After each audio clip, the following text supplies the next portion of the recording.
Hello and welcome to What I Read in the Month of March. So, I read a total of 9 books in March. I have not read that many books in a single month since. I've gotten pretty close. Well, no, not even close. A third of the way. So, to no one's surprise, in the month of March, I read more ACOTAR. Specifically, we got through Court of Wings and Ruin, Frost and Starlight, and A Court of Silver Flames. We're just going to talk about all of them together, even though I did read other books in between them a little bit. Wow, we immediately are in espionage land. Feyre is going to the spring court. She is sneaking, fighting, getting them. It was great. We cried at the end of that book. That book got me. I was genuinely shocked. It made me cry. I had a lot of feelings about it. And I had to take a break before I went to read Frost and Starlight because wowie, we were feeling some type of way. It was very emotional. It was really, really well written. And then, oh, hello. We're going to take a moment break from the books and to introduce my little fur baby. This is Yo-Yo. She is my little calico, double pod calico. And she is deaf. And she's just a little bean. She's my little old lady. She's approximately 8 years old. Alright, Bean. We'll hang out. Alright, back to the books. I know, she's the star of the show. Everybody always wants to see her. Then we get into Frost and Starlight. I know some people, when they recommend ACOTAR, they will say, oh, well, it's a novella. You don't need to read it. I say that is a bunch of hogwash. I am so glad I read Frost and Starlight because it is definitely a very good break from all of the really heavy things that happen in Wings and Ruin before you get to Silver Flames. You know, they're celebrating Yule and you're seeing more relationships kind of iron out or start to form in less of a traumatic sense of war. So I personally would very much recommend reading that as well, considering there's supposed to be another novella coming out. So read all them ACOTAR books, baby. Just get it. Just get your fill. And then, wow, Silver Flames happens. Wow. Wow. There was a whole lot of spice in that book. That book was like 6 peppers spicy. But it had one of my favorite characters show up way more. I love Cassian. He is so wonderful. I love him. I will die on that hill. I love Cassian. I think he's phenomenal. He's such a good character. And shockingly, I ended up falling in love with Nesta. She goes through some stuff in that book. So yes, you have your spicy, but also there is incredible character growth. I mean, between all the sisters, not just Nesta, even though it's mostly about her and Cassian, that I was floored. When I finished it, I was actually reading with my friend, whose name is ironically also Sarah. We were going to be reading it at the same time. I work overnights, so one night when I was home, I was like, oh, let me just, I'll read a couple chapters. I read the last 400 pages of the book without even realizing. I was just so immersed in the story that was happening and what was going on with these characters. I was like, I had to know. There was no stopping me. Absolutely nothing could stop me. Except maybe Yo-Yo if she needed me. But other than that, nothing could stop me. So again, if you haven't read ACOTAR, I 100% super duper recommend it. Like I said, there's going to be another novella coming out. We don't know when. And I believe there's supposed to be 2 additional, like, actual ACOTAR books. I'm very excited for those. My crops are dying, though, because we have gotten 0 release dates. I need them. I need them or I'll die. And then, I got some not traditional fantasy books that I usually read. I watched this wonderful miniseries on Netflix called The Queens Gambit. I fell in love with it. I ate that show up. And when I found out it was based on a book, I said, oh my god, well, I have to read it. I absolutely, absolutely have to read this book. There is no ifs, ands, or buts about it. I'm going to read it. So I did.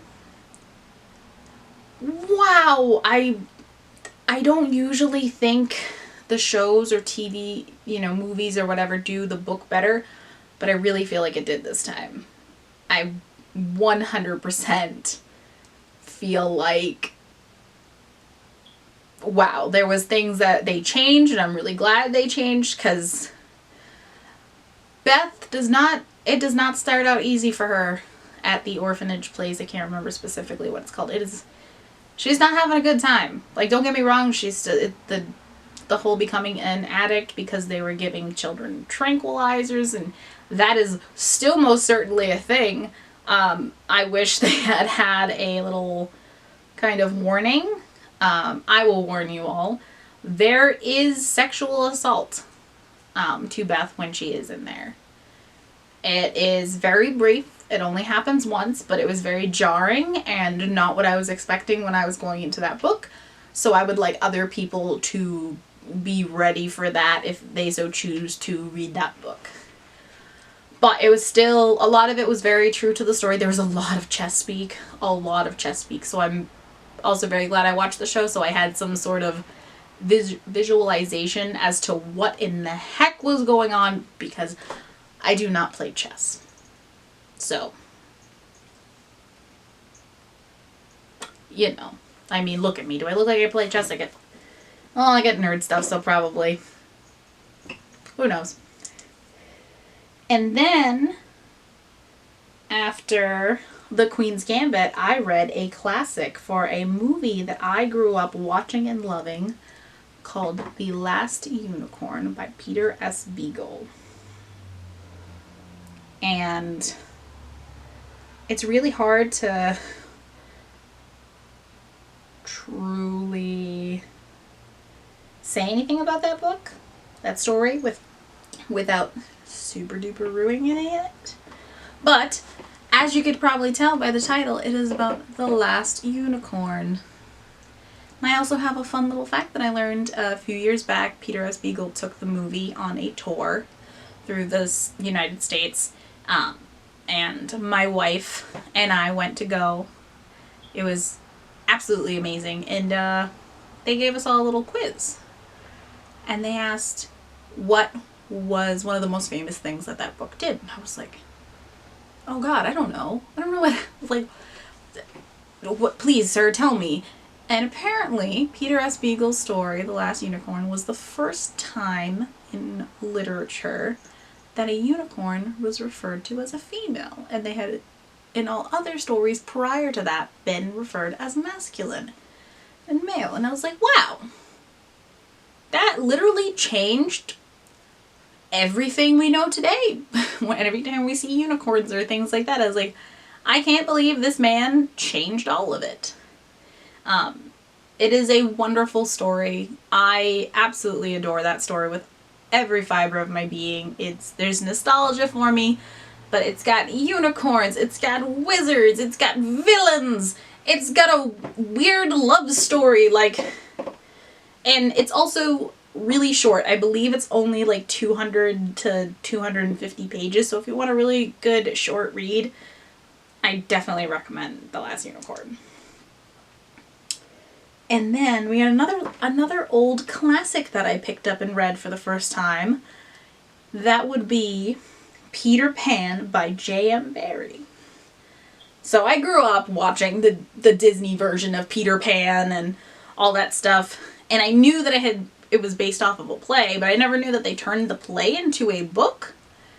And I was like, wow, yeah, I should definitely read that. It's also a really, really short, good little read. So if you're in a reading slump and you're not super into finding like a story that you're like, okay, I really have to get immersed and I have to remember all these things, pick up Peter Pan. Like, it's a story all of us know. And again, it's very short and very sweet. So my last reads of the month of March were the Shadow and Bone trilogy by Leigh Bardugo. And we're going to have an unpopular opinion here already. First full content video. I didn't like it. Yeah, I'd probably say it didn't like. It's a hard thing because I did enjoy Nikolai quite a bit. He was 100% the saving grace in this series for me. I feel like I don't super need to go into it, honestly, because it is a truly popular series. And I was a bit disappointed. Shadow and Bone was good. It was interesting. The second one, which is failing my brain, Seige and Storm, was like watching paint dry.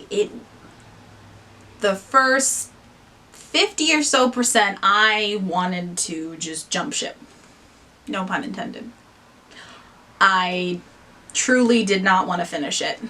And if Nikolai didn't show up and really save the book, I probably wouldn't have continued on. And then I read Ruin and Rising specifically because I was like, you know what, I only got one book left. I might as well finish the damn series. Do I think I'd ever read that book again? No, honestly, there is zero reread value. I briefly watched like 2 episodes of the Netflix series. Mostly I watched it because Ben Barnes is in it. Because I don't like the Darkling in the book. I did not like him. I was like, you are an idiot. And I don't want to give you space in my brain because you're not paying me to think about you. But Ben Barnes is the Darkling. That's a different story. We love Ben Barnes. So I was mostly started watching it for him. But that is my unpopular hot take about Shadow and Bones, the Grishaverse.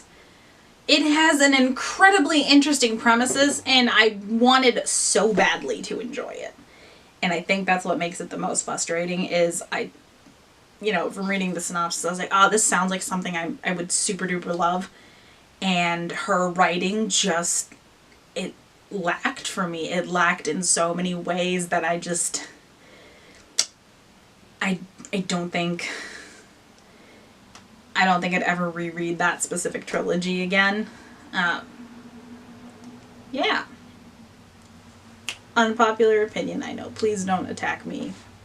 You can enjoy it if you want, and I'm glad that other people have found joy and love that series. It's just not for me. It's not for this potato. And that's it. That's the 9 books that I read in March.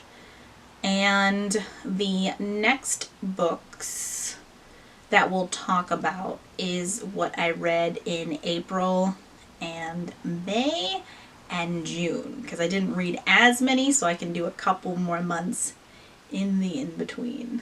So I hope you enjoyed this, me just kind of blabbing about books and not truly doing a super great job. I'm gonna work on it.